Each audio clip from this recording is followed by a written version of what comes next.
நம்ம unit 13 short ஆன்சர்ல first question.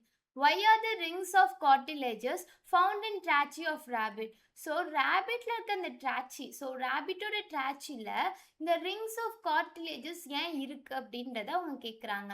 இப்போ நமக்கு தெரியும் ட்ராச்சின்றது ஏரை லங்ஸ்க்கு கொண்டுட்டு போகிற ஒரு டியூப் தான் வந்து ட்ராச்சி அப்படின்றத நம்ம சொல்லலாம்.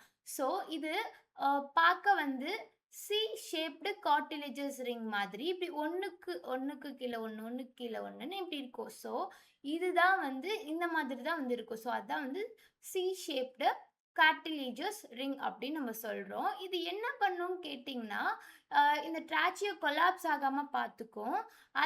அதே மாதிரி அங்கே வந்து ஏர் பேசேஜ் வந்து ஓப்பனாகவே வச்சுருக்கும். ஸோ இது மூலயமா அங்கே அந்த ஏர் வந்து லங்ஸ்க்கு போகணும்ல, ஸோ இது வந்து ஈஸியாக போகும். எந்த ஒரு ஸ்டாப்பும் இல்லாமல் ஈஸியாக அந்த ஏர் வந்து லங்ஸுக்கு போகும். ஸோ அதனால தான் இந்த ரிங்ஸ் ஆஃப் கார்டிலேஜஸ் இருக்குது அப்படின்றத அவங்க சொல்கிறாங்க. ஃபைன். இப்போ ஒரு குயிக் ரீகால். அவங்க என்ன கேட்டிருந்தாங்க, ட்ராச்சில ஏன் இந்த ரிங்ஸ் ஆஃப் கார்டிலேஜஸ் இருக்குது அப்படின்னு கேட்டிருந்தாங்க. ஸோ ட்ராச்சினா நம்ம என்னென்னு பார்த்தோம், ஒரு டியூப் மாதிரி ஏரை வந்து லங்ஸ்க்கு கொண்டு போகிறது. இது எந்த ஷேப்பில் இருக்குன்னா இந்த மாதிரி சி ஷேப்பில் இருக்கும். இது கொலாப்ஸை ப்ரிவென்ட் பண்ணும். அப்புறமேக்கு அது எப்பவுமே ஓப்பனாக வச்சுக்கணும்னு சொன்னால், ஸோ அதனால கீப்ஸ் ஏர் பேசேஜ் ஓப்பன்.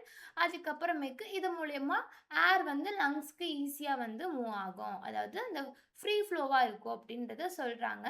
Fine, thank you.